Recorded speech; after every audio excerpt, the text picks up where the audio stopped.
필수 반찬입니다. 생선구이는 360을 먹는다고 해도 과언이 아닌데요. 음료수, 고등어, 꽁치, 참치, 조경, 방어, 가장 등의 연어는 일본인들에게서 가장 많이 소비되는 생선들로 생선 본연의 형태를 온전히 담을 수 있는 소금구이, 채소시우, 미소에 미림, 풀 등을 첨가하여 구워 단짠단짠한 미소야끼, 미소로 절인 일본식 생선 된장구이, 사이토야끼.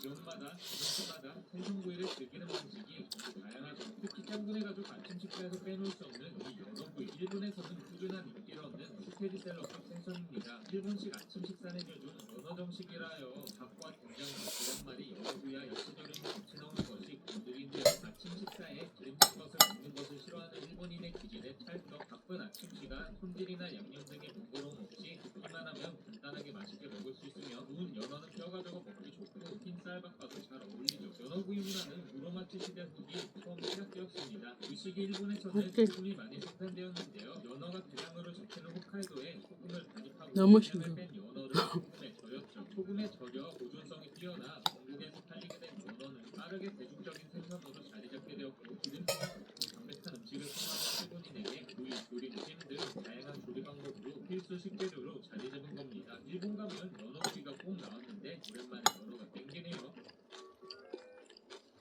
대낮부터 짱구 엄마에게 치대고 있는 닭살 커플. 요리 교실에 미니 혼자 보내긴 두려우니 짱구 엄마에게 보디가드를 해달라고 부탁하네요. 그래도 공짜 수업에 요리까지 알려준다니 눈 한번 딱 감고 도와주기로 합니다. 그렇게 도착한 떡잎 요리 교실. 시원한 가지 냉국에 청백통밥, 생선 매운탕, 이건 맨날 해오던 반찬을 이제 이미 다 세번인 짱구 엄마. 그냥 대충 만들다 집에 가기로 했습니다.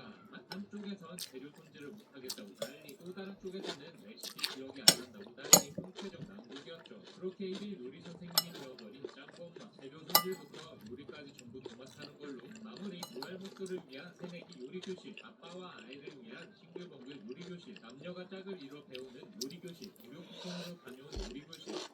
짱구의 툭하면 나오는 요리 교실 에피소드. 여기서 궁금증. 일본에는 정말 이렇게 요리 교실이 활성화되어 있을까요? 어느 정도 뒤에 1980년도 이후 1인 가구 비율이 폭증하기 시작한 일본. 외식 비용도 절감하고 SNS에도 공유하고 건강한 식사도 하기 위해 집밥을 해먹는 경우가 많아졌습니다. 연령별 월간 외식 이용 빈도도 점차 줄어들고 있는 추세인데요. 한 조사에 따르면 많아야 한 달에 한 번 정도 외식을 하고 있으며 외식보다는 가정에서 쉽게 접할 수 있는 간편식 혹은 재료를 구매해 조리해 먹는다는 응답이 다수를 차지했죠. 이처럼 직접 만들어 먹는 가정식이 활발해지며 요리 교실 문화가 정착했습니다. 최근에는 30, 40대 여성들에게 살로네세가 유행인데요. 살로네세는 자택에서 자신의 취미나 기술을 살려 교실을 개최하여 가르치는 것으로 결혼과 육아로 경력이 단절된 여성들이 특기를 살려서 가르친다고. 한국에도 요리 교실 문화가 저만큼만 먹으면 정착되면 됐다. 좋겠네요.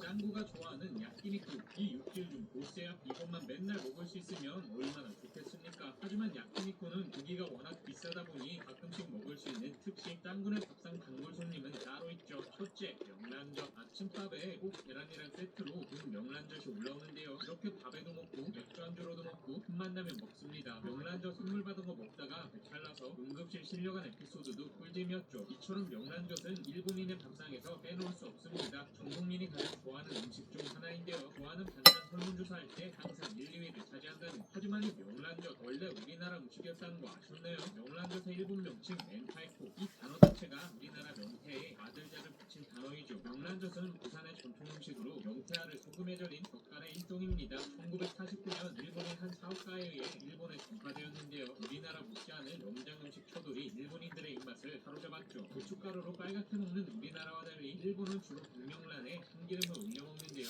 이거 보통 고소한 게 아니잖아요. 과거에는 부자들만 먹는 고급 음식, 현재도 명절 선물로 유명한 음식입니다. 워낙 인기가 좋다 보니 명란젓 스파게티, 명란젓 바게트, 바레이션도 많죠. 일본이 전 세계 명란젓 소비량의 90%를 차지하다 보니 일본 음식인 줄 아는 사람이 많은데요. 우리나라 음식이라고요. 다음은 이 반찬. 이것도 짱구네 먹방에서 빼놓을 수 없는 반찬인데요. 주먹밥에도 올려져 있고 특히 도시락의 단골 손님입니다. 이건 일본의 대표적인 반찬 우메보시입니다. 흰밥 가운데에 올려져 있으면 일본 국기 같아 보여서 일본을 상징하는 반찬으로 불리죠. 우메보시는 단순 염장 음식이 아닌 김치처럼 발효시키는 불륜 음식인데요. 우리나라 사람들이 김치 없으면 밥을 못 먹듯이 우메보시 없으면 밥을 못 먹는 일본인도 많습니다. 여기서 궁금증. 이 많은 밥 위에 딱 하나 올려져 있는 우메보시. 이걸로 반찬이 돼? 네. 아까는 이거 겁나 짱 합니다. 나트륨 비율이 무려 20%에 달하는데요. 씹자마자 올라오는 극강의 신맛과 짠맛의 조합. 한입 물면 밥 한 숟가락은 뚝딱이죠. 하지만 진입장벽이 높은 특유의 신냄새. 이 냄새 때문에 음메보시를 안 먹는 사람도 늘어간다고 하네요. 상상처럼 그렇게 새콤달콤한 맛은 아닙니다. 짱구에서도 이 음메보시의 존재감이 강한데요. 나미리 선생님의 이름인 마츠자카오네. 꼭 소개할 때는 마츠자카라고만 하는데요. 어렸을 때 별명이 음메보시였다고. 그리고 짱구 엄마의 이 주먹 돌리기 기술. 이것도 일본어로는 음메보시라고 부릅니다. 머리를 쥐어짜듯이 돌려대서 붙은 이름이죠. 보면서 뭔 맛일까 궁금했는데 안 먹어봐도 되겠네요.